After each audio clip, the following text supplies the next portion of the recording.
it was shocking to me that there was this entire group of people who were supposed to be the future leaders of our country, and they were totally disinterested in any kind of real political conversation.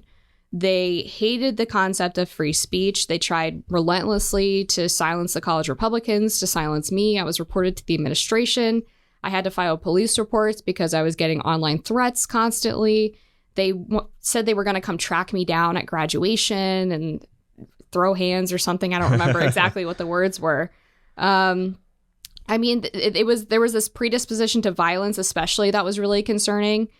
And these people graduated and went on to work for major consulting firms. Some of them joined the mainstream media. Some of them went up to New York City and started working in finance or, hedge funds. I mean, really highfalutin jobs given to people who were not only stupid and unimpressive, but also really, really toxic in terms of how they viewed the world.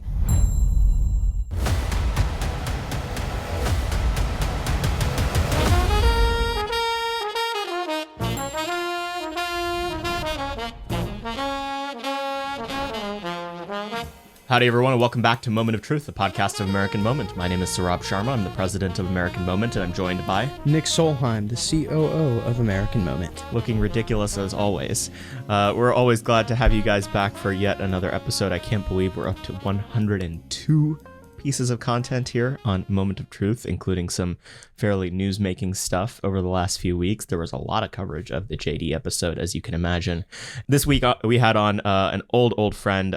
She's not old herself. She is an old friend. She's going to love that. Yeah. Someone who was very much involved in American Moment's genesis. A bunch of our buddies and I would do these Zoom calls in early COVID, back when you weren't allowed to go outside, or at least they weren't allowed to go outside because they lived in DC. I lived in Austin at the time, and Amber was one of these people, as were, who else have we had on the show that was in this group? Julio Rosas, Greg Price. We haven't had Greg on the show. We haven't had Greg on the show. We should do that. Yeah. And many others. And now, I'm all grown up. Amber was also my boss when I worked at the Daily Caller many moons ago, and she actually took me to the White House, and I remembered this as she was telling a story about how the White House Press Association actually works on the show today. So a fun episode with a lot of fun memories. You may see the title of Amber's book and think, oh God, this is boomer bait. I promise you it's actually not. I would not have had her on if this was pure boomer bait. The book is called The Snowflakes Revolt: How Woke Millennials Hijacked the American Media. But look, you've got to sell books, and so they have to be titled like that. But what Amber is actually talking about in this book, and in a lot of her commentary, is something that is of personal interest to mine, which is the generational change that's happening in the personnel that staff every institution in American life, and the consequences that's going to have for human civilization. We're basically screwed, because you have these over-medicated morons who don't know anything and who hate civilization, hate white people, hate straight people, and hate the United States, who are now running all of our major elite institutions. And they're going to drive the economy into the ground. They're going to make all of our cultural outputs utterly disgusting. And in general, they're going to make America a more miserable place to live. You're blackfilling everybody today. We have a fantastic conversation with Amber about the media, about what Georgetown University is actually like, about the White House Press Association and the Correspondents' Dinner, and in general, just have a fun conversation about how all of that actually works. Some interesting original reporting that she's done on the Politico Style Guide and what that means for the future of journalism. I highly recommend that you guys listen all the way to the end. And for her formal bio, she is a professional journalist and political commentator and the current Washington editor for the Spectator. She's the host of the Unfit to Print podcast and a senior Blankley Fellow with the Steamboat Institute. Prior to joining the Spectator, Athey was a White House correspondent for the Daily Caller. She previously covered media and breaking news for the Daily Caller and was an investigative reporter for the Leadership Institute's Campus Reform. Her work has been cited by, among other leading networks and outlets, Fox News, The Washington Post, NBC News, Vanity Fair, Politico, The Hill, USA Today, and the Daily Mail. We'll go now to Amber Athey. Amber, thank you for coming on the podcast. Thank you for having me. It feels like it's been a long time coming. You were one of the people that we were talking to, feels like almost every single day when we were thinking up American Moment. And so you have written a book, and good on you. I'm fairly certain I would never be able to, at least according to Nick. You would never be able to. And it talks about a topic that can sound like boomer bait, but I think is actually the story of American life now and in the coming years, which is there's going to be a generational change in the guard in every single institution, and it's not going to be for the better. It's actually going to be pretty freaking disastrous. But before we get to that, I want to hear a little bit about your background so people know where you're coming from, sort of from the belly of the beast on the woke revolution inside our institutions. Tell us the tale. How did you become a lying fake news journalist? Yeah, certainly. So I talk about this in the beginning of the book as well, sort of my origin story, because I think it's important to understanding why I have so much skepticism towards my own generation and why I'm sort of a class traitor among other journalists. So I grew up in Western Maryland. My dad was a union plumber. My mom was a stay-at-home mom. She worked until I was born. I have an older brother. And then she decided to stay at home. So we were very much a blue-collar, sort of middle to maybe lower middle-class family for most of my childhood. And definitely had a lot of struggles associated with that. I mean, my family has had issues with alcoholism, prescription drug problems, health issues. I mean, physical health ailments, especially related to my dad's work. He had a lot of major illnesses when I was growing up that really tightened the pocketbooks for us and made things kind of a struggle. But my parents were really good about kind of shielding us from that as much as possible. And just always taught us that life is not fair and you have to be willing to work hard and deal with struggles all the time and take challenges and use them to make yourself better and stronger. And so that was the mindset that I had when I was heading off to college. I went to Georgetown University, which felt like the biggest deal in the world at the time. You know, like I'm this little union plumber kid going off to this prestigious school in Washington, D.C., the nation's capital. And I quickly realized that it was kind of a joke, honestly. Like the whole elite university system was not real. I went to school with some of the dumbest people I've ever met in my life. Like truly, I mean, just as an example, I had this roommate who was considered a legacy. There was a scholarship at Georgetown named after her grandmother. And some of the questions that she would ask me were things like, how are square burgers made? I accidentally swallowed a cough drop before it fully dissolved. Do you think I need to go to the student health center? I mean, really just smooth brain nonsense. So I'm going through school and I was pretty conservative at that time just because of my upbringing. I don't know that my parents were overtly political with us, but it was more of a values type thing. So I'm a very outspoken person. I started getting into trouble pretty quickly on campus just by saying pretty anodyne Republican-leaning things. I was a Romney voter. It was 2012. Wow, based. Yeah, super cool. I was so hardcore, super populist. Obviously not. But I mean, it was Obama versus Romney. That was the thing. And my freshman year, I was the only person on my floor with a Romney sign on my door. And that led to all of this trouble with my peers. They would come by, they would rip my sign up, they would write nasty things on my whiteboard and knock on my door at all hours of the night, basically just trying to, I guess, scare me to get me to be quiet. And that just made me actually angrier. So I fought back harder. But I mean, throughout the 4 years that I was there, it was shocking to me that there was this entire group of people who were supposed to be the future leaders of our country, and they were totally disinterested in any kind of real political conversation. They hated the concept of free speech. They tried relentlessly to silence the college Republicans, to silence me. I was reported to the administration.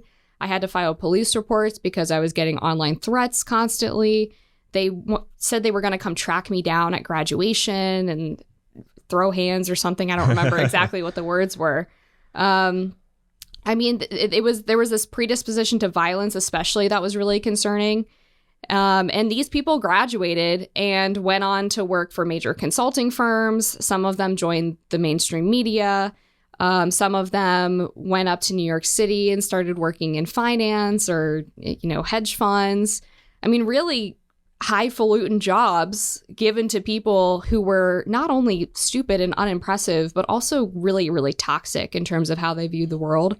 So I ended up working for Campus Reform after graduation. I kind of got in touch with them because of my work on campus, trying to push conservative voices forward and the backlash that I received for that. Covered liberal bias on campus at Campus Reform for about 10 months. And then moved over to the Daily Caller and started covering national politics. I was writing about the media specifically for about 2 years, and then had the awesome opportunity to cover the White House during the Trump administration from 2019 to 2020. And then went over to the Spectator to be their Washington editor, which is where I've been since February of 2020. Gotcha. Well, Georgetown's interesting because I think more self-consciously than almost any other school in the country, the people who graduate from there expect to be part of the Washington establishment. Can you talk a little bit about what that actually looks like at the undergrad and grad school level? Like, how do these students talk about their own future and their expectations for what they'll be doing with the rest of their life? Everybody at Georgetown thinks they're going to be the president someday. It's a stereotype, but it's true. I mean, from freshman year, you would meet people who would treat every personal relationship like it was a stepping stone to the White House. I mean, I would go on dates sometimes, and afterwards the guy would be like, "I'm so sorry, but I'm just really too busy to date seriously right now." And I'd look at them and I'd be like, what are you doing? That's like, has you so busy that you can't go out on a date once a week? And it was because they were trying to pad their resume with all of these clubs they were joining and all these leadership positions they wanted to grab for the sake of just building the credentials that they would one day work in politics. The School of Foreign Service is especially interesting. We have a senator right now, John Ossoff, who graduated from there. And the SFS kids were either future president or they wanted to be diplomats one day. That was the big thing for the SFS kids. No, I think it's genuinely a disaster that one of them actually became a senator because it's when like, I heard that he went there, I was like, this all makes sense. Yeah. Explains everything. Yeah, the SFS kids have a bit of a reputation at Georgetown for being just very big, like ladder climbers and really insufferable. Because they're so full of themselves and they think they're better than all the other schools in Georgetown, like the college and the business school. But there's also infrastructure at Georgetown that helps make these things a reality. So there's a Center for Politics. I think it's called GU Politics. And when I was there, it was run by Mo Alethy, who was a former DNC comms guy, I believe. And they made it sound like they really wanted to work with the college Republicans and help bring conservatives on campus, but you could tell that they were just doing it because they had to. And as soon as I graduated, like any relationship I had with GU politics was completely cut off. But this was how they brought in people for the libs to network with. One year they had a fellow class that included Brianna Keilar, for example. So you had all the people who wanted to work in journalism going in and going to Brianna Keilar's fellow group. And they had Brian Stelter a couple years back come in and host these discussions and classes. So they have, I think, 10 fellows every semester that come in and I assume probably help these kids find their path into politics or journalism or public policy or whatever thing they're interested in. So, I mean, that's just one example, but the government department, which I was a part of more broadly, definitely makes efforts to make sure that the Georgetown kids are staying in DC and are going on the Hill or pretty much anywhere else. Yeah, so you mentioned, that a lot of them ended up sticking around in DC or going up to New York to work at these hedge funds. What is it, after they've had their first, second job post-graduation, what is it starting to look like now that these people are getting jobs with actual, influence? Yeah, exactly. I mean, that's the whole big theme of the book is that we said repeatedly, and by we, I mean conservative pundits who are not very good prognosticators. They claimed all over Fox News and wherever that the snowflake generation, the woke millennials who were throwing Molotov cocktails when Ben Shapiro came to campus, were going to get their first paycheck, realize how many taxes were being taken out by the federal government, and they would moderate. And maybe they would even become conservatives, right? I mean, the idea on its face is just ridiculous, but they really were pushing this. And then on the left, you had a group of people who claimed that nothing was wrong on campus at all. So nothing needed to change. These kids didn't need to change because they were just fighting for what was right or whatever. So these students that I graduated with go on to professional workplaces. In a few years, they get maybe a promotion or two, and they get a little bit of responsibility. Some of them don't. A lot of them are still really like at the lower tier of their professional life. But they have basically used the same tactics that they did on campus, meaning mob politics, to affect change in their companies. So in the media, for example, you see these people instituting public shaming campaigns on social media against their employers. There was a recent one at the New York Times where a bunch of staffers sided with GLAAD, which is an LGBTQ plus advocacy organization, accusing the paper of transphobia. You have internal revolts where these people organize on Slack channels and then basically bully anyone who disagrees with them out of the company, like what happened with Barry Weiss. And then they organize in a way to be able to send letters and have pressure campaigns against newsroom leadership, basically just bullying people into submission. And the boomers, who are mostly in charge of these organizations or companies, kind of go along with it because, one, they don't really understand social media. So they think 15 people on social media complaining about something is a really big deal, and it's going to take down the company, which is kind of funny because now you have millions of people complaining about Bud Light and its sponsorship with Dylan Mulvaney. And that's like a real social media campaign. And I think Bud Light realizes that. But typically these things are really small. It's usually just a vocal minority of people. And then the boomers also, they tend to be more liberal, the people who are in charge at least. And so I think they're kind of sympathetic to the woke progressives because they're supposed to be on the same side. And they don't realize that appeasement is the worst thing you can do because you just incentivize the mob-like behavior. And they also are terrified of being called racist. For a liberal-leaning baby boomer, and actually for any baby boomer, they think being called racist is the worst thing in the world because it was. I mean, they grew up in the time period where civil rights was kind of a new concept. Some of them are old enough to remember separate drinking fountains. So when you live through that paradigm shift of American culture in terms of how we view race, they want nothing to do with any implication that they could have been one of those people who was pushing, separate but equal. Yeah. So they get called racist, they freak out, and they try to do everything they possibly know how to defeat that accusation, which is to do whatever the young people say. Whatever the young people say so that I don't get called a racist or a bigot, I will do. But of course, all of that does is make sure that they continue lobbying the accusation whenever it's politically convenient because it works.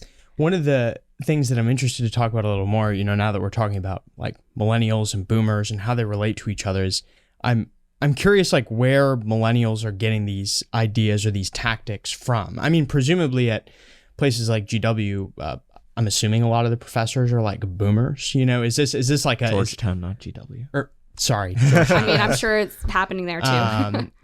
But I'm curious to hear about like where they're learning this stuff. Are we getting it from boomers? I personally think that Gen X is the worst generation. Are they getting it from them? Like, what do you think about that? Yeah, I mean, I do think that there is this academic class of people who are both Gen X and Boomer probably, who use the university system as an opportunity to play test their most radical ideas.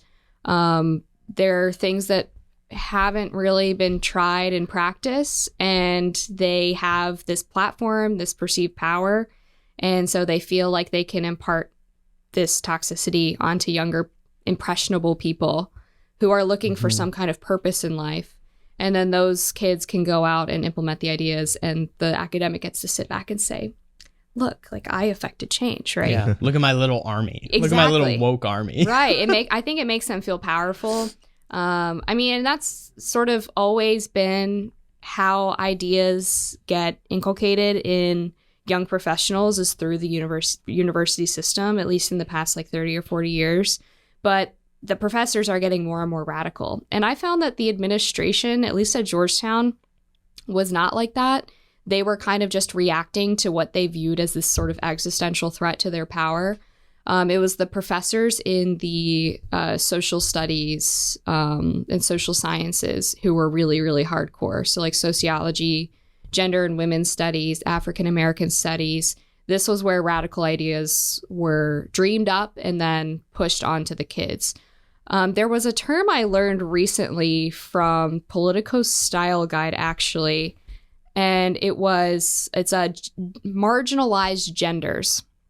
I'd never heard this term before. It apparently refers to anyone who is not a cisgender man. So woman, trans, whatever, non-binary, those are the marginalized genders. And I was wondering, where did this term come? So I started going back and trying to search on Google. And this was something that was created like 15, 20 years ago in university social science departments. And then it slowly seeped its way into the students, and then they pushed it into the media. And now it's apparently a common term being used in a style guide by a major DC news publication.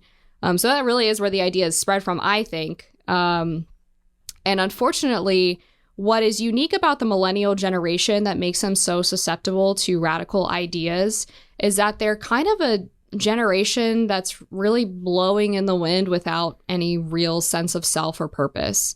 They don't have religion in the way that older generations do. They don't really have community ties. American life is just not the way it was when people were growing up in the 80s and even early 90s. People are just kind of listless right now. They're missing that one thing deep inside of them that anchors them.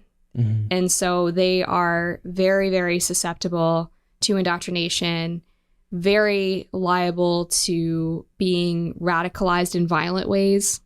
There was a study that came out recently that I believe was published on the NIH website, and it talked about who was more susceptible to violent radicalization, and it was younger people and transgender people. And like, why is that? Well, it's because they don't know who they are, mm-hmm. right? So these are and it's going to start younger and younger and get worse, because now you have a generation of kids who are coming up through an elementary and middle school system that are pushing radical ideas of gender and politics. And those people are even more susceptible to brainwashing because they're young and they don't have critical thinking skills yet. Yeah. It's one thing if you have a base, if your parents instilled good values in you and you get to college, you're going to lose some people. But for the most part, people are going to be pretty resistant to this crazy professor coming in and telling them that everything they know about the world is wrong. But if you're telling a 5-year-old or even a 5th grader that their parents are lying to them, their parents are abusive, they're evil, they don't really have the wherewithal, the brain power to be able to fight against that. So the problem is only getting worse because it's starting at a younger and younger age. Yeah. So I think that the best way to understand how these people actually operate is to look at them in an ecosystem outside of college. And luckily, or perhaps unluckily for everyone involved, the media is the perfect playground for these people to go about doing the things that they do. And there's a couple of stories that I think are particularly evocative, starting with what happened to Dave Weigel at the Washington Post. Tell us that story and why it reflects kind of the worst of what these kind of movements are able to do when they're actually out in the wild. Certainly. I hope I can remember the joke properly. So Dave Weigel retweeted a joke from a comedian named Cam Harless, I think his name was. And the joke was, I think, every girl is, do you remember what it was? Something about bisexuality. Yeah, it's every girl is bi, either sexual or polar. That's what it was, yeah. Which is very funny. Very funny. Yeah. And mostly true. Yeah. So Dave Weigel didn't even say the joke himself. He just retweeted it because he thought it was funny. And this colleague of his, Felicia Sonmez, who we'll talk about more in depth in a moment, decided that she was offended by this and that it was sexist. So normally in a workplace, if you have a complaint about a colleague, you go to your superior or you file an HR complaint. Well, Felicia Sonmez decided that that was not sufficient for dealing with her concerns, so she blasted her colleague on Twitter. And 10 years ago, this would be unthinkable, right? The idea that you would take all of your dirty laundry from your workplace onto social media. That's the kind of thing that would get you fired pretty much immediately. But in modern times, it actually is a way to kind of effectively make the employer side with you because they're so terrified of negative PR. And again, they don't understand how social media works. So this led to this long campaign of infighting, basically, within the Washington Post from sort of the old guard, which are the liberals who still kind of believe in journalistic principles and don't really like these public shaming campaigns and are afraid they'll be on the receiving end of it, who were defending Dave Weigel and saying that that Felicia's complaints were handled inappropriately. And then there were sort of the young white women who were holding Felicia up as this hero who was helping to affect change in the newsroom and make sure that women had a welcome place to land and all of this, progressive nonsense. Dave Weigel, I believe, got suspended for a month. But what was fascinating about this particular case is that Felicia Sonmez actually ended up getting fired. And this was a kind of a new response from newsrooms to what's been happening internally, wherein they actually seem to be starting to discipline people who do this because I think they've realized how much damage they've done to themselves by just giving in all of the time. So Felicia Sonmez was fired for violating the social media policy. And Felicia Sonmez also has a really long history with the Washington Post. She, for years, has had a lawsuit against the Washington Post for allegedly pulling her off of the sexual harassment and sexual abuse beat because she herself claims to have been the victim of sexual assault. And the reality is, if you go back and look at her tweets on the issue, she's very clearly an activist on it. And so the Washington Post wasn't saying you can't be impartial because you were assaulted. It's that you can't be impartial because you were clearly not impartial. Not impartial. I mean, she's made it very evident. A judge has dismissed the case before. I think she might have filed an appeal, but I don't think it's going to go anywhere. So I think she felt empowered to launch this public shaming campaign of Dave Weigel because she kind of assumed the Post would never fire her because she had this lawsuit against them and it could be viewed as retaliation. So I was kind of surprised when they did fire her. She now apparently works at an REI in downtown DC, like selling tents or something. So that's what should happen to pretty much every one of these like loser progressive journalists, in my opinion, is that you have to go work in retail. But wow, I had missed that. Yeah, that's awesome. So that's awesome. But I mean, again, this is part of a larger trend, I think, where media companies, they don't fully understand just how grave of a threat this woke, toxic mob is to them, but they sort of instinctively understand it and reflexively understand it, because when the New York Times had that issue with GLAAD that I mentioned, they tell us about that story. What exactly happened? Right. So the New York Times had published a couple of op-eds and stories basically looking at the transgender debate from a more not even conservative side, I think just rational side, which is to say J.K. Rowling's not a bigot or a transphobe because she wants to protect women's spaces. Conservatives who think that it's unfair to have biological men and women's sports are not transphobes. I mean, kind of just adding a little bit of a voice of reason into the debate, which is itself was shocking from the New York Times, but they did it. And then some staffers decided to coordinate with GLAAD to send a letter. There was one from staff, one from GLAAD and New York Times contributors to New York Times leadership, claiming that the paper was giving a platform to transphobia and was actively harming transgender people. Well, the New York Times responded to this by actually releasing a statement in which they said they were no longer going to tolerate reporters and staff members siding with activist groups on any side of the political aisle. And the follow-up reporting was that they were supposedly starting to discipline the people who had signed on to this letter, although I haven't seen any evidence of that. Mm-hmm. But I mean, compare that to what happened at the New York Times just a couple of years ago when they published an op-ed from Tom Cotton saying that the National Guard should be sent in to quell the riots in the summer of 2020. What happened at the paper then was that the editors who had even had this op-ed go through their email inbox were forced out of the paper. If you go to the Tom Cotton op-ed on the New York Times website, I'm pretty sure there's still an editor's note at the top of it saying that it should have never been published. And the way that the staffers were able to get all of this done was, again, a social media shaming campaign where they created this little hashtag and all of the staff members used the hashtag in their tweets and then copy and pasted this line saying that publishing this op-ed put Black New York Times staffers' lives in danger. And that's sort of the common refrain, isn't it, from the woke left, that if you disagree with them in any way, shape, or form, you're actually harming them. Mm-hmm. And not just because of what your policies might do, but your language itself is violence. Mm-hmm. And so that's why they are so keen on using violence to respond, because they believe that they're acting in self-defense. It's a really warped worldview. But I mean, the difference in the New York Times, you have staffers being fired for publishing a Tom Cotton op-ed to now a few sign on to this letter with GLAAD, and the New York Times is actually pushing back. So there's a bit of a sea change happening right now. Yeah, someone once had this great line. I forget who it was. It was probably an Anon, because it was actually clever. It was like, it was right-wing free speech is violence and left-wing violence is free speech. Yeah. That's basically the argument. It's so true. I mean, culture. Look at what happened at Stanford with Judge Duncan. You had a diversity dean go up and ask if the juice was worth a squeeze. And the assertion in follow-up opinion pieces from her, and there was a piece in the New York Times this weekend. My friend Tim Rosenberger is the president of the Federalist Society there, and they quoted him, but they also quoted some of the liberal protesters. And they've always said this. The left on campus has always said this, which is, if we interrupt a speaker, it's because we deserve our free speech too. And it's like, okay, you're preventing someone else from giving a talk that is scheduled. There's probably a Q&A session at the end during which you can ask your questions.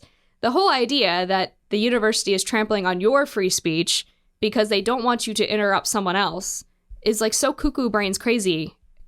I mean, I don't know if they're trolling or if they truly believe this stuff. But based on the fact that most of them are in therapy, I would say they probably truly believe it, because it takes a very psychotic person to think that someone's speech is actively hurting you. Yeah. Is there a distinction to be made between how the woke people inside some of these mainstream publications treat sort of centrist libs at the company versus how they treat, say, the token right-wing columnist at their company?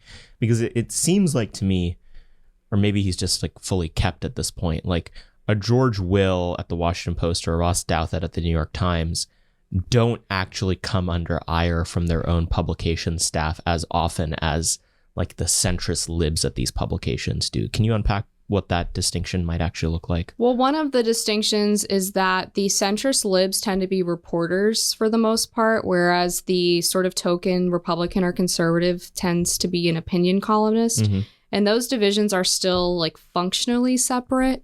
The reason that the people who published the Tom Cotton op-ed took so much flack is because although they're opinion editors, they're still editors, right? Mm-hmm. So the change that's happening in newsrooms is not we should just publish left-wing opinions all the time.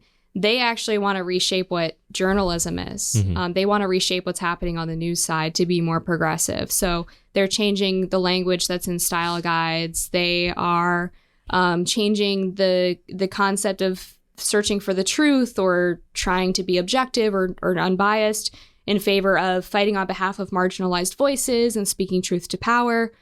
So anyone who doesn't go along with that shift is going to be thrown under the bus. Mm-hmm. And a lot of the people at the papers who are fighting back are centrist libs. The Republicans and conservatives, again, are on the opinion side, so they don't really have an active role in what the ethics of the paper are. Mm-hmm. They're just kind of writing their sort of anodyne right-wing sort of takes. And also, a lot of these people have been there for a really long time, so they're sort of entrenched. There was a major backlash when Brett Stevens got hired at the New York Times. If you remember, he was accused of being a climate denier. Mm-hmm. And Brett Stevens, of course, is one of the most like non-conservative conservatives, as most of these people who write for the major papers are. And no one complains about him anymore because now he just gives lip service to leftist ideas in the name of fighting the bad Republicans. CC David French. Right. The conservative case for being a total cuck. Yeah. So you mentioned how the ethics of journalism itself are under attack now. And there's a fascinating story to be told about what's gone on at Politico specifically with their style guide. You go into it in your book a little bit. Walk us through what exactly is happening there and what it means for every single word that you read at any major publication. Politico is one of the greatest examples of the woke takeover of the mainstream media. I know the New York Times and the Washington Post get a lot of attention, and we've, of course, been talking about them a lot here. But I think there's just such a perfect through line between woke staffers at Politico sort of finding each other and realizing that they were all there, to using what little power they had to exert a ton of influence on the journalistic process. So a couple of years ago, when Politico was changing over the staff on its Playbook newsletter, which used to be sort of the must-read for everyone in DC, it's pretty much trash now. They decided in the interim of bringing on these new staff members that they were going to have a bunch of guest authors. One of the guest authors was Ben Shapiro, and this was unacceptable to the woke young staffers in the Politico newsroom, a lot of whom were not even reporters or editors, had no power whatsoever. Some of them were like graphic designers.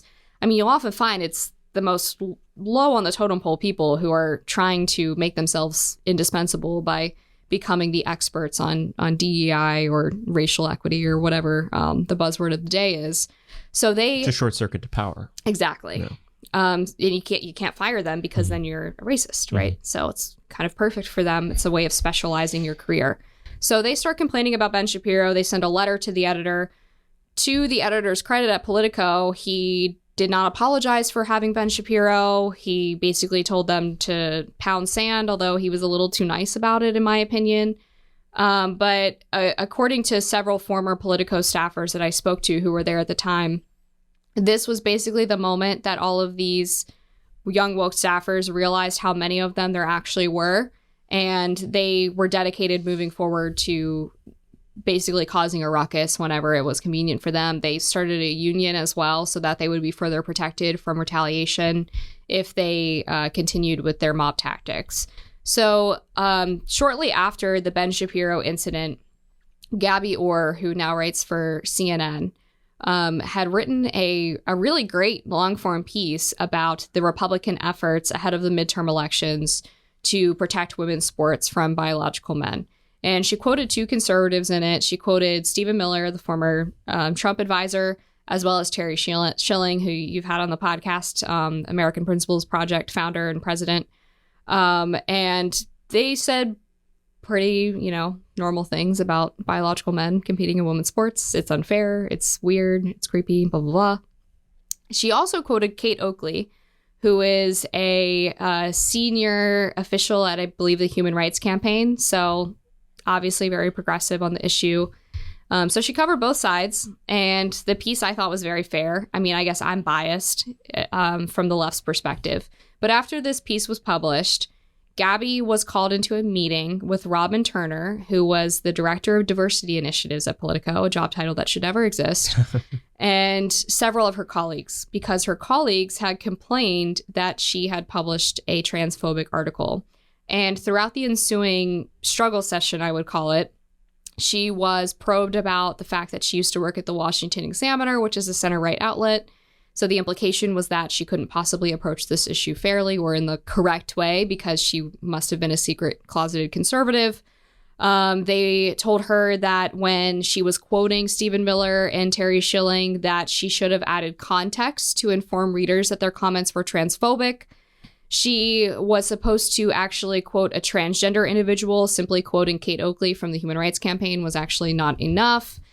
And it was suggested to her at the conclusion of the meeting from Robin Turner that she should have sensitivity readers for any future articles she writes about transgender issues.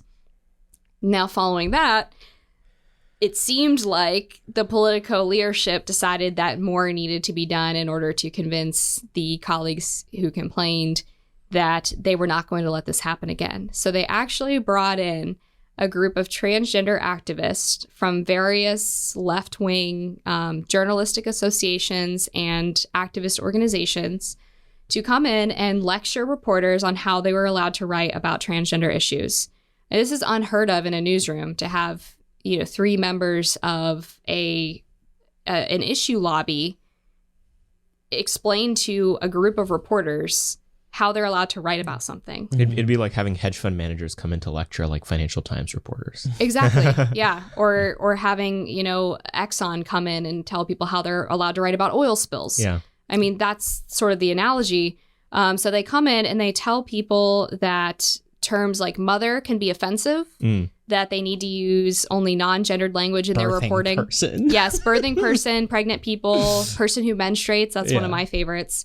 And also that if you report on transgender issues from the conservative side, if you represent their voice, then you are actually violating journalistic ethics, because you can't, if you give a voice to transphobia and you are harming people, then you are no longer fighting on behalf of the marginalized, and that's a violation of journalistic ethics. I wonder, I don't know if you've talked about this anywhere else at all, but this seems to me in my mind to be happening kind of at the same time, because Politico is owned by like a European company. Axel at this. Springer. How much do you think that has to do with, like, I know they got a bunch of like European bureaucrats in Brussels, managing all this stuff. How much do you think that kind of shift in ownership changed the values of the company as a whole? I'm not sure that it did. I don't know that they're micromanaging it quite that much, because I remember when they were first purchased by Axel Springer, they kind of made it sound like Politico was going to be more of a global paper and was going to focus more on like global politics, I guess, and international stories. And I don't see how doubling down on like the progressive view of transgenderism really fits in with that. I think this was something that was kind of already happening, and they just were kind of hands off on the whole issue and were like, let the crazy US people do what they want. Because I mean, in Europe, right, there's no debate over like youth going through gender transitions. They've already banned it in a lot of countries. So I'm sure they're kind of looking on like, oh, these crazy Americans. So they have this activist or group of activists come in and lecture reporters. And then in January of 2022, so a little over a year ago, they released a new style guide. And the changes to this style guide are vast and insane. They basically did what the trans activists told them to do. They got rid of gendered language. They said that reporters should use terms like pregnant people, people who menstruate. They should not use pregnant women. They should not use terms like biological man or biological sex, because that is transphobic. You're not allowed to use terms like so-and-so identifies as female, because identifies as suggests that they are not actually the gender that they claim to be. You're not allowed to say so-and-so was assigned at birth a certain gender, because that would imply that what they were born as is more important than what they identify. You see, you can't even, you get twisted up to a word pretzel. You can't even talk about it. You can't even talk about the issue. It's a way of just silencing debate on it entirely and making sure that you can't ever even approach covering the side that's skeptical of transgender ideology. And this is common in a lot of newsrooms that have made these changes. The Washington Post has started using pregnant people, for example. And I mean, it's really hard to overstate how big of a shift this is, because language leads directly to thought, right? So if you're constantly reading news articles that say a biological man just is a woman, and that people who are not women can get pregnant, eventually that starts becoming normalized in the way people think about issues. So this is a very insidious way of getting people to accept the progressive orthodoxy as the norm in society. Yeah, and the worst part is that as soon as it's been around for a year or two, suddenly it's the conservative position to keep it. Right, right. It's like, oh, well, this is a storied institutional position of the Politico newsroom. Yeah, I mean, how many conservative outlets use AP style? Yeah. I mean, AP style is where a lot of this stuff became like acceptable to journalistic outlets. Yeah. What is happening there? I mean, so I believe it was AP who originally decided that like black would be capitalized, but white would. I mean, have conservative outlets made a conscious decision not to adopt certain elements of AP style now? Is that bifurcation starting to happen? It is. I mean, at the Spectator, as far as I know, we don't capitalize Black. We certainly don't use pregnant people. I've found that most conservative outlets actually don't even have really hard and fast rules on how to write about these issues, like specifically transgenderism and race, which I think they should, because it leads to a lot of confusion. So at Fox, for example, you'll often see that they use the preferred pronouns of a transgender person. Really? They do, yeah. I've seen a lot of people. Well, and so that that's like a Fox Corp thing, because actually I wrote about this recently. The Wall Street Journal hired Robin Turner, who was that diversity editor at Politico that lectured Gabby Orr about her article. And so WSJ brought her on to spread DEI throughout their global newsrooms. So you'll love to see it. Yeah. I mean, so an ostensibly right-wing outlet is doing all of this. And the other conservative outlets, again, I think they need to figure out how they're going to operate in this space now, because otherwise they're quickly going to find themselves doing what Fox Corp is doing, which is just adopting what is the most convenient, least controversial thing. I know in my writing, like, I refuse to use the preferred pronouns of whatever transgender person I'm writing about. I use the pronouns that reflect their biology. But that's not the case everywhere. And sometimes, like, some conservative outlets I've noticed will use they, them, which is part of accepting that whole ideology. And then some of them will only use, like, the person's name, which I think is a better route. Yeah. Because at least it doesn't suppose that they, them is like a real thing. Yeah. It's a major opportunity sitting around for any conservative institution with any history behind it to basically say we're going to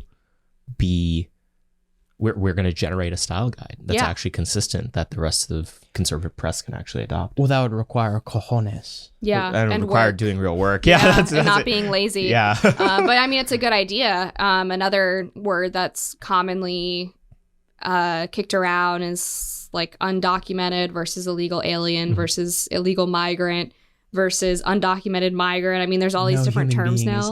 Right. You know? So, I mean, just adopt the legal term that's used by DHS and move on. Yeah. It's so interesting. One of the institutions that I would argue is a perfect example of the prestige of kind of an intersection of prestige and this woke revolution and institutional Washington is how the White House press corps itself works, which you've been a part of for a couple of years now. One, can you just explain how being a White House correspondent actually works? Who's in charge over there? How do you get in that room? Could I go and get a seat in the White House press room if I wanted to? How does that all work? Right. It's a good question. A lot of people don't understand it because it's not something that people really talk about openly. Because I think the sort of unspoken rule is that if you want to be in on the game, then you don't criticize any of the institutions.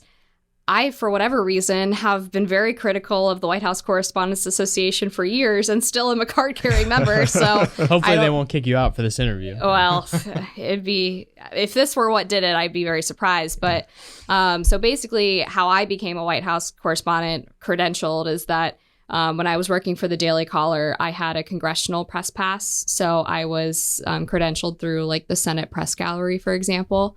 And typically... And that is a government institution. That is the United States Senate runs that. Correct. Okay. That's not like a group of elected reporters who decide. That's a government institution. And so that kind of shows that your outlet has passed some kind of background check and screening process to prove that they're legitimate and that they actually cover politics and that the reporters are not, like foreign spies or whatever.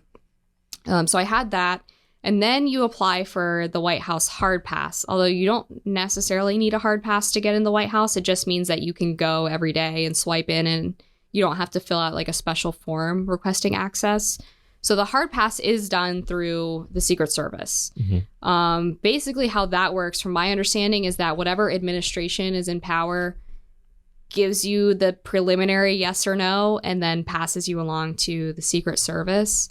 And then you can get the hard pass. So you kind of have to already be with a pre-credentialed outlet through Congress in order to get to the White House hard pass.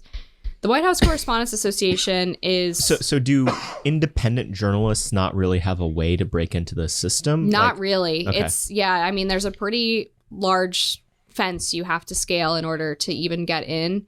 Again... Does it ever happen?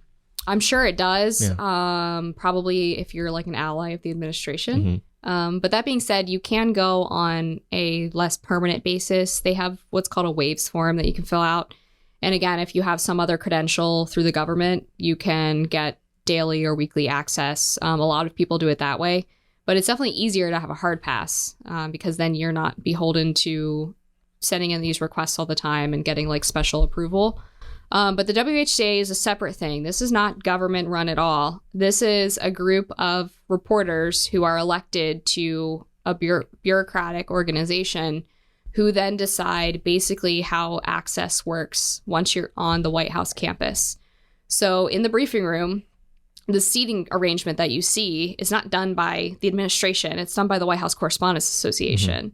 And every few years, they go back and they revisit the seating chart, and nothing changes a whole lot. Maybe in the back row, they'll throw in a couple of conservatives so that will shut up and go along with the system.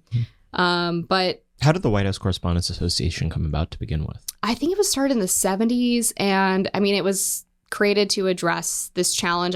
Basically, the idea was that they would be independent of politics in determining who gets access to events, because I mean there is inherently a problem if a political administration with political communication staffers was deciding who was allowed to be in press briefings, right?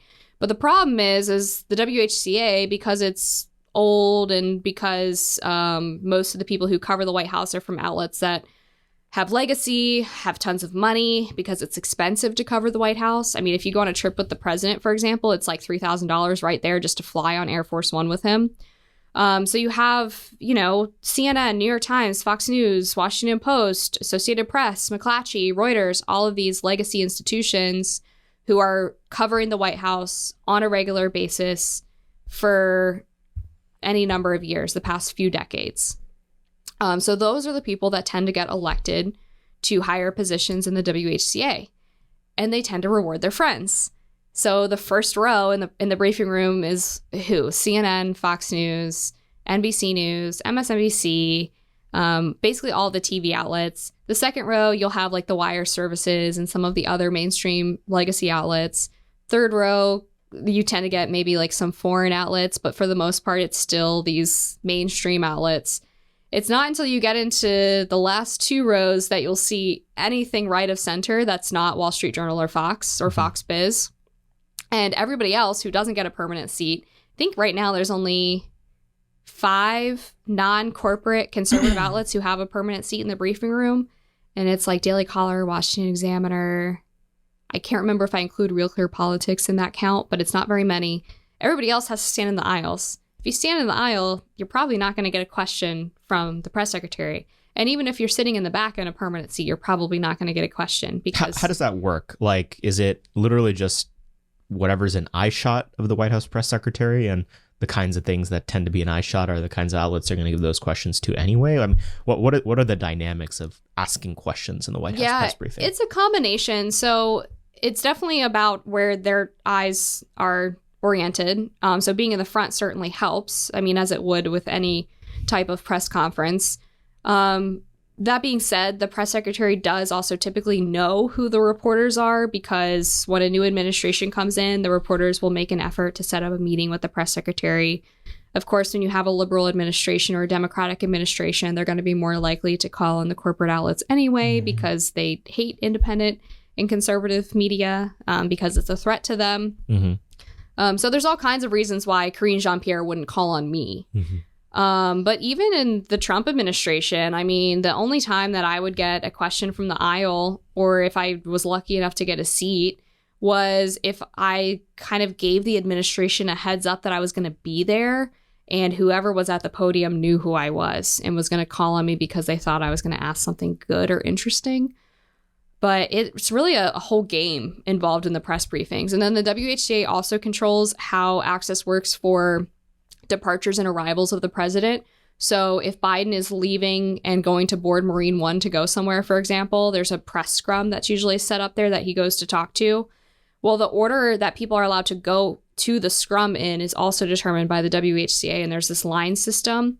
So how it works is the cameras and photographers and wire services get to go first, then the pool reporters of the day, and then the other outlets. But the other outlets, that system's game too, because you're only allowed to line up a certain time before you go out. I think it's 30 minutes. Mm-hmm. So if you are someone who has younger staffers with you, you can send someone out to hold your place in line. Mm-hmm. You can put a stool there or a piece of equipment.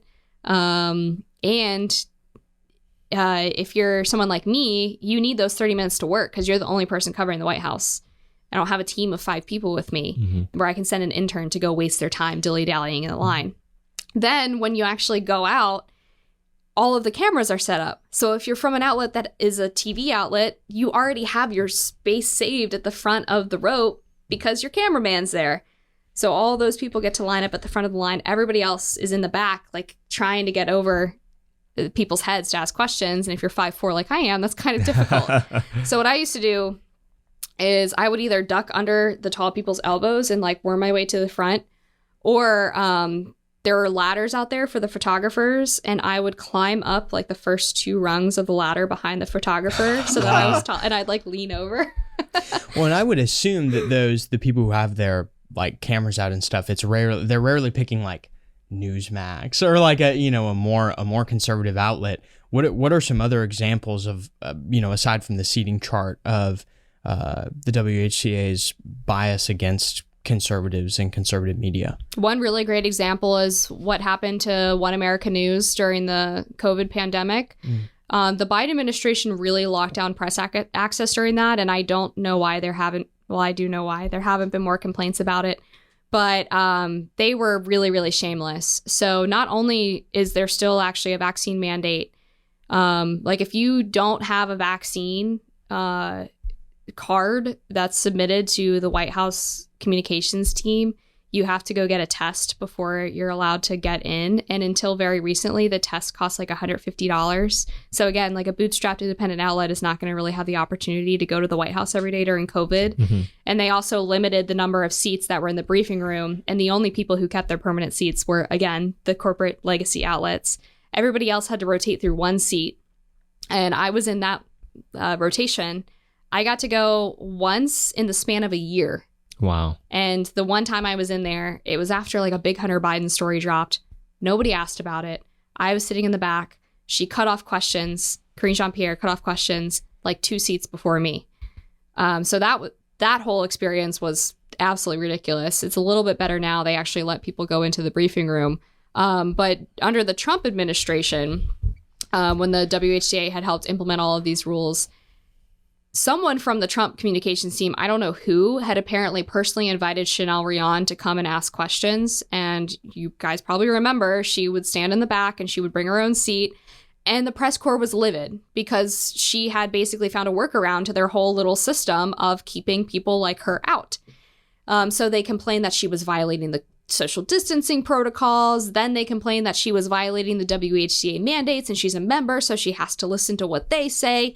And she just kept showing up, to her credit. But after that entire situation happened, the WHCA voted to remove One America News as a member in good standing. And to this day, OAN struggles to get White House access because of what the WHCA did. So it was a direct retaliation for her saying, I'm not going to play by your silly little rules just to be able to exercise my First Amendment right as a journalist to ask a question of the White House. Like, this is crazy.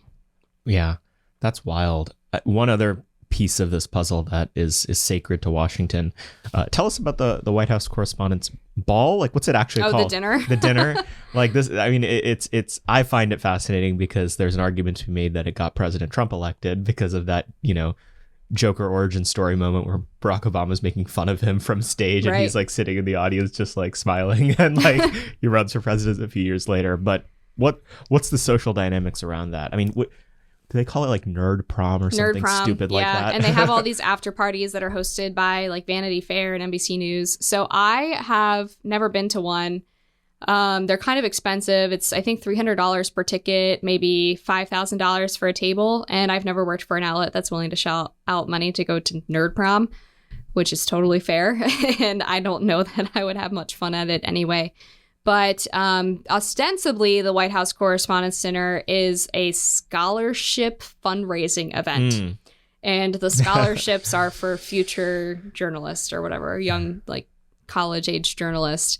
And really what it is, it's an opportunity for the reporters to schmooze with government officials and celebrities and feel like they're just as important, and also to build those sort of slimy insider DC relationships, especially the after parties. I think the after parties are an even bigger part of that. But I mean, how it works is basically you buy a table and then you invite a couple of people you really want your outlet to get to know. And they come and they sit at the dinner with you, and then you take them out boozing at the after parties, and it's all about like the greasing of the palms. Yeah. And if you are a liberal reporter getting to attend the dinner during a Republican administration, you know that you're going to get a comedian who's going to give you the opportunity to let out all of your anger and frustration with the administration because you don't like whoever is in power. That's why the Michelle Wolf thing, like all of those journalists secretly loved it. The only reason that they pretended they didn't was because there was major backlash to her comments. Which, by the way, her joke about Kellyanne Conway getting stuck under a tree was much worse than the Sarah Sanders eyeshadow thing, but everyone kind of missed that. And I kind of wonder like what that means about whether or not people actually like Kellyanne. I don't know. I think I've met her once, but you would think people would be more mad about a comedian joking about a tree falling on someone than makeup. But anyway, now they're just boring because the comedians can't really say anything actually funny or true about the administration. Yeah, they should invite Tucker to come do it one day. Right. So, I mean, it's kind of silly, but I mean, it's basically just an opportunity again for reporters to kind of feel like they're celebrities and they can rub elbows with people that they want to develop as sources. And there's a pretty gross relationship in general between reporters and the government. I mean, the New York Times is basically a stenographer for the intelligence community at this point. Everybody knows that. And a lot of these outlets get talking points from the DNC or the White House on a daily basis and then go on TV and say them, and then they are rewarded with more access. It's like a circular relationship. To pronounce it like Tucker does is Karine Jean-Pierre, as stupid as she actually seems. I've only been to one press briefing or two with her.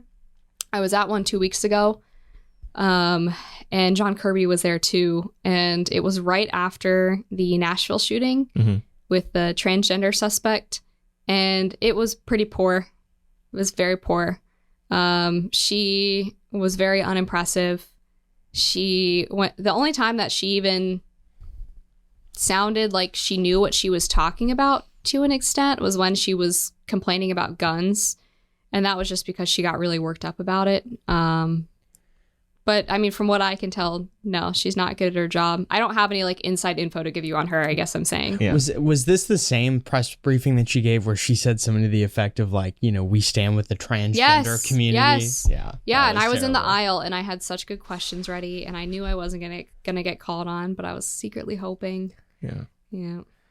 Well, it seems like there is absolutely no hope for the mainstream media. Amber, where can people keep up with everything that you're writing? Where can they buy the book? And how can they follow your chronicling of the decline of our culture and society? Thank you. So the book is called The Snowflakes Revolt, How Woke Millennials Hijacked American Media. And that is available now at Amazon, Barnes & Noble, Bookshop. I'm pretty anti-Amazon, so I always tell people Barnes & Noble or Bookshop, preferably Bookshop. But yeah, you can buy that now. There's an ebook available, I believe. And people can also follow my work at thespectator.com or just follow me on Twitter at Amber_Athey. Well, thank you for everything that you do. And thank you for coming on the podcast. Thanks for having me. Hopefully you guys enjoyed that. And we always are appreciative that you guys continue to tune in every single week to listen to this show. Be sure to go to AmericanMoment.org. There you can find the backlog of this show and everything else we have cooking. As of right now, we still have an application live for Foundations of American Statecraft, Conflict, Foreign Policy, and Diplomacy. If you want to go up against the cartel of disgusting monsters that Georgetown School of Foreign Service is putting out, come do Foundations of American Statecraft to credential yourself in opposition to those people. Thank you guys as always for listening. We hope you rate and review the podcast 5 stars. If you write an interesting question or a comment in your 5-star review, we'll be sure to read it out on this show. I think we're at like 148 reviews. Let's get it up to 150 in the next couple days. That'd be really cool. And again, we're always grateful that you guys continue to listen, except for the fake news journalists. We'll see you guys next week. Moment of Truth is an American Moment Studios production filmed at the Conservative Partnership Center. Our podcast is produced and edited by Jake Mercier and Jared Cummings. Our intro music is A Minor Struggle by Ryan Serenich. Don't forget to like and subscribe on all platforms, and you can go to AmericanMoment.org to learn more.